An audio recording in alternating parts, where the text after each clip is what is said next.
Thank you for turning to page 121. Today we're going to take a look at two factions in the Rebellion era of Traveller. Out of the Rebellion sourcebook, we're going to take a look at Varian. Yes, Varian, the dead prince, has a faction. And Strephon, the dead emperor, has a faction.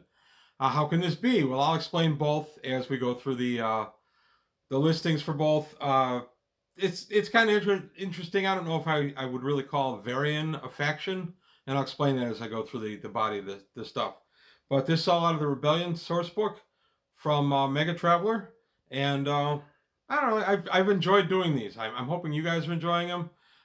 Views are down a little bit on this series compared to some of my other series, but I don't care. This is a labor of love for me. So let me know what you think of it and ways I can change it and improve it. I'm going to go through all the factions, and then we're going to take a look at the Rebellion itself, and then I'll move through the Rebellion years. This book really takes us to 1120, and then we get into Hard Times by 1130. So I'm going to take a look at that stuff as I go through. But today is going to be focused on Varian and Strephon, two dead guys that have a faction. Today on page 121. All right, back in our old friend, the Rebellion sourcebook. We're going to take a look at two factions for dead men. First, we'll take a look at Varian. Prince Varian was eligible to ascend the throne of the Imperium at 1517 on 132-116, or 1116. He died at 1520 on the same day, so he was actually eligible to be emperor for a total of 3 minutes. Although the prince never formally became emperor, he did become a martyr. A great many people in the Imperium were shocked when the Archduke would assassinate the emperor. They were appalled that a prince would kill his brother in order to win the imperial throne. Varian's death was discussed in detail by a number of nobles in the aftermath of the assassination. It became clear after a few days that Lucan would not tolerate a detailed investigation of the circumstances of Varian's death, and at the same time, circles agreed that honor required measures, at the same time that Lucan was indeed involved in his brother's death. Once convinced that a murderer sat on the imperial throne, the small circles agreed that honor required measures to avenge the deaths of Varian and of Strephon. At the same time, direct action was impossible. Security for Lucan and for Delanor made retaliatory measures impractical. Instead, the nobles pledged their own honor to a long-term mission to eliminate Lucan and Delanor and to restore the Imperium to the honor that it deserved. Interesting idea. They supported Varian by basically they made a martyr of him and pledged to try to avenge his death and, of course, Emperor Strephon's death. These guys really wanted to go back to what had been before the assassination. A lot of Traveller fans feel the same way. They called themselves the Brothers of Varian, which I always found ironic because Varian was killed by his brother. I always thought it was strange that you would name a group for a martyr. Essentially, you name yourself a brother of the murderer who made him a martyr in the first place, but that's me. So the Brothers of Varian, realizing that achieving their goal would require stealth and long-term planning, the group established a system of recognition symbols, made preliminary plans for the future, and dispersed into the Imperium to recruit new adherents and to work against both Lucan and Delanor. The name comes from the band of nobles elected to call themselves the Brothers of Varian. Often the faction is simply called Varian. And Brothers of Varian, too, could have been intended ironically because they were the true Brothers of Varian, not the false brother who happened to be related by blood, who murdered him. The leader is the most visible leader of the Brothers of Varian is the Duke Simiar of Ushra. Shortly after being placed under house arrest at his estates and capital, he fled. No specific leader controls the Varian faction. The territories. The Brothers of Varian claim no specific territory. Constituents. The Brothers of Varian appeal to honorable individuals who were shocked by the murders of Strephon and Lucan. So really, this is more of an ideology than an actual faction. I didn't think it was really legitimate to refer to this as a faction, but since it's put forward like that in the book, I wanted to include it in the set. Ideology, honor and justice. For centuries, the nobility of the Imperium has been trained to consider honor the greatest of human traits, and the local nobles were expected to adhere to that, and then the importance of honor is similarly encouraged in non-nobles within the Imperium. This concept pervades imperial society. Naturally enough, the assassination of Strephon produced a tremendous outcry. Honor cried out for justice. Normally, justice would have been provided by the emperor's successor, but many consider Lucan is tainted with dishonor as Dalinar. In the search for honor and justice, many in the Imperium have rallied behind Varian, selecting the dead prince as a symbolic martyr of honor and justice. Varian's symbol, it's invisible, the informal one, because he has no actual symbol, no actual following. His followers, it doesn't have a true faction, no headquarters. And avenging Varian is their goal. Brothers of Varian exist unobtrusively throughout the Imperium. Most claim some other allegiance. When the situation is right, each can strike a blow to avenge the fallen prince.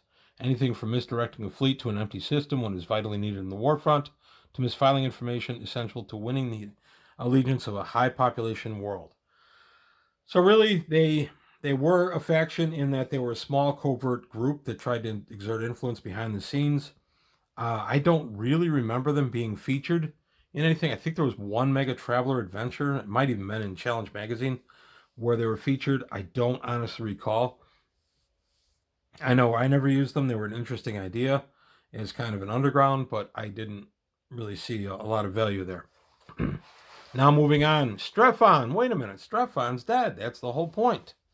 In mid-1117, the Emperor Strephon stepped out onto the balcony of his vacation palace in Uzdeki in Gushameg's sector and waved to the crowd. The response was so thunderous that he was unable to deliver his prepared remarks. News that the Emperor had survived Dalinar's attack was greeted with joy.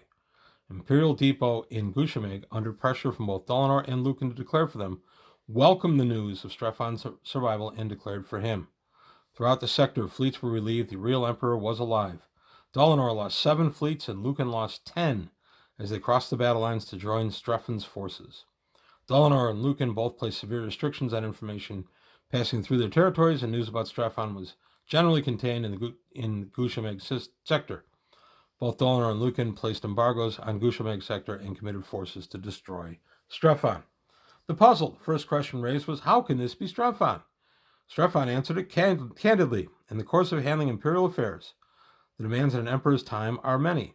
Sometimes they became too great, and it is imperative that the emperor be allowed to a respite. At the same time, citizens and dignitaries expect to see the emperor. They are not easily persuaded that they cannot. An innocent ruse is necessary at times like this, and I have for years employed a double to take my place at ordinary events. On the day of Dalinar's actions against me, I was, fortunately for me, unfortunately for my double, aboard the cruiser Amadon en route to the Imperial Depot in Kor sector.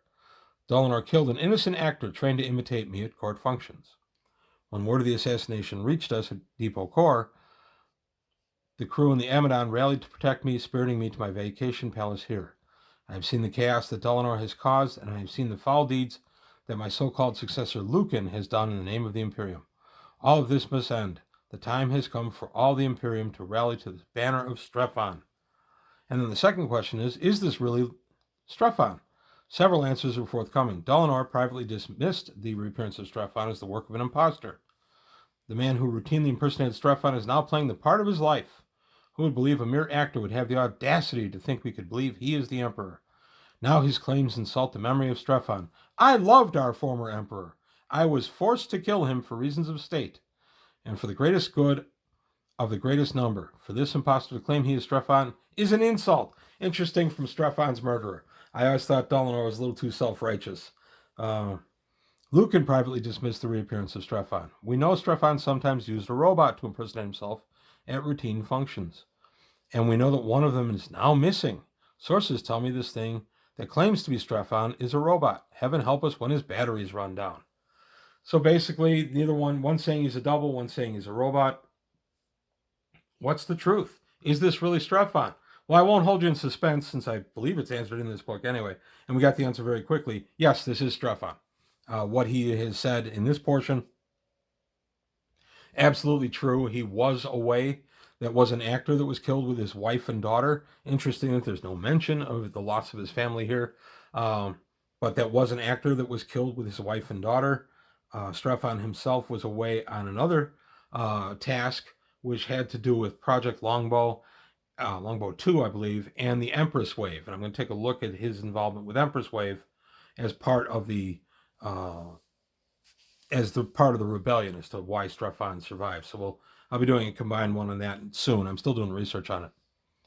Ideology. Strephon represents the fervent dream of millions of Imperial citizens that the rebellion had never happened. Lots of Traveller fans, too. After months of disruption and conflict, the man that everyone thought was dead has presented himself as alive. Impossible as that might seem, many are prepared to accept and believe because Strephon holds out the potential of a return to the old days. And Strephon's symbol is the symbol for the Imperium. No other symbol would be acceptable for the man who claims to be the true emperor. Now, Strephon is a legitimate faction. He actually has fleets, and he actually has territory.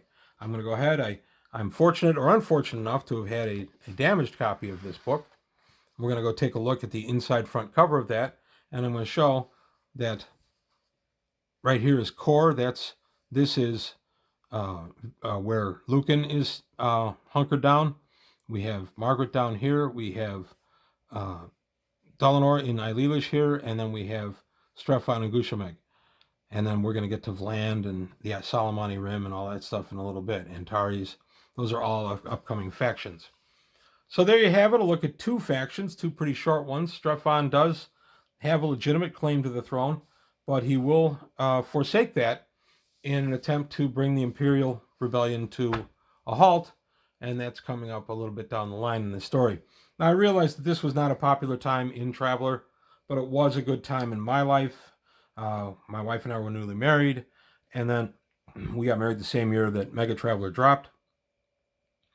And then I became a dad during the course of Megatraveller, so this will always hold a special place in my heart. Same with Traveller the New Era. When my oldest son was still little, I remember reading that stuff as he was toddling around the house and stuff. So a lot of good memories tied in with Megatraveller and Traveller the New Era for me. So I will always fondly look back on both. So I hope you liked what you heard and saw today. This is not proving to be one of my most popular segments, but I am going to keep doing it because it is absolutely a labor of love. So that's all I've got to say today on page 121. If you have any comments, let me know. And please like and subscribe, and I'll see you next time.